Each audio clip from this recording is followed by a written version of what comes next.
ಕೋಲಾರ ಜಿಲ್ಲೆಯಲ್ಲಿ ಆಘಾತಕಾರಿ ಬೆಳವಣಿಗೆಯಾಗಿದೆ. ಕಂದಾಯ ಇಲಾಖೆ ಅಧಿಕಾರಿಗಳೇ ನೋಡಲೇಬೇಕಾದ ಸುದ್ದಿ ಇದು. ಸರ್ಕಾರಿ ಜಾಗದಲ್ಲಿ ಅಕ್ರಮವಾಗಿ ನಯಾರೋ ಪೆಟ್ರೋಲ್ ಬಂಕ್ ನಿರ್ಮಾಣ ಆಗಿದೆ. ಕೃಷ್ಣೇ ಬೈರೇಗೌಡ್ರೆ, ನಿಮ್ಮ ಗಮನಕ್ಕೆ ಇಲ್ವಾ ಈ ಸುದ್ದಿ? ನರಸಾಪುರದ ಸರ್ವೆ ನಂಬರ್ 1ರಲ್ಲಿ ಎಪಿಎಂಸಿ ಸದಸ್ಯ ಸಿಎಂ ಮಂಜುನಾಥ್ ಅವರಿಂದ ಅಕ್ರಮವಾಗಿದೆ. 2 ಪೆಟ್ರೋಲ್ ಬಂಕ್ಗಳ ಮಾಲೀಕನಿಂದ ಸರ್ಕಾರಿ ಜಾಗ ದುರ್ಬಳಕೆಯಾಗಿದೆ, ಕಬ್ಜಾ ಮಾಡಿದ್ದಾನೆ.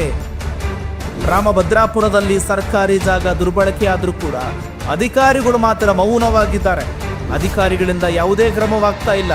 ಯಾಕೆ ಎನ್ನುವ ಪ್ರಶ್ನೆ ಸಾರ್ವಜನಿಕ ವಲಯದಲ್ಲಿ ಕೇಳಿ ಬರ್ತಾ ಇದೆ.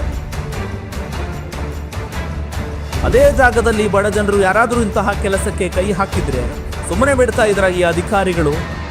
ರಾಮಭದ್ರಾಪುರದ ಸರ್ವೆ ನಂಬರ್ 1ರ 24 ಗುಂಟೆರಷ್ಟು ಸರ್ಕಾರಿ ಜಾಗವನ್ನ ಕಬ್ಜಾ ಮಾಡಲಾಗಿದೆ. ಕೋಲಾರದ ರಾಮಭದ್ರಾಪುರದಲ್ಲಿ ಸರ್ಕಾರಿ ಜಾಗಕ್ಕೆ ಎಪಿಎಂಸಿ ಸದಸ್ಯನಿಂದ ಅಕ್ರಮ ನಡೆದಿದೆ. ಅಕ್ರಮವಾಗಿ ಪೆಟ್ರೋಲ್ ಬಂಕ್ ನಿರ್ಮಾಣ ಮಾಡಿದ್ದಾನೆ ಈ ಸಿಎಂ ಮಂಜುನಾಥ್ ಎನ್ನುವ ಎಪಿಎಂಸಿ ಸದಸ್ಯ. ಸರ್ವೆ ನಂಬರ್ 1ರಲ್ಲಿ 24 ಗುಂಟೆರಷ್ಟು ಸರ್ಕಾರಿ ಜಾಗವನ್ನ ಕಬ್ಜಾ ಮಾಡಿದ್ದಾನೆ. ಕಂದಾಯ ಇಲಾಖೆ ಅಧಿಕಾರಿಗಳೇ, ಏನ್ ಮಾಡ್ತಾ ಇದ್ದೀರಾ ನೀವು? ಯಾಕಿನ್ನೂ ಕ್ರಮ ಆಗ್ತಾ ಇಲ್ಲ? ನಿಮ್ಮ ಗಮನಕ್ಕೆ ಈ ಸುದ್ದಿ ಬಂದಿಲ್ವಾ? ಹಾಗಾದ್ರೆ ಈಗಲಾದರೂ ಎಚ್ಚೆತ್ತುಕೊಳ್ಳಿ. ಪೆಟ್ರೋಲ್ ಬಂಕ್ ಅನ್ನ ತೆರವು ಮಾಡುವ ಕಾರ್ಯಕ್ಕೆ ಮುಂದಾಗ್ತೀರಾ ನೀವು ಅನ್ನೋದನ್ನ ಕೂಡ ನಾವು ನಿರೀಕ್ಷೆ ಮಾಡ್ತಾ ಇರ್ತೀವಿ. ಕಾದು ನೋಡಬೇಕಾಗಿದೆ ಮುಂದಿನ ಬೆಳವಣಿಗೆ ಏನಾಗುತ್ತೆ ಅನ್ನೋದನ್ನ.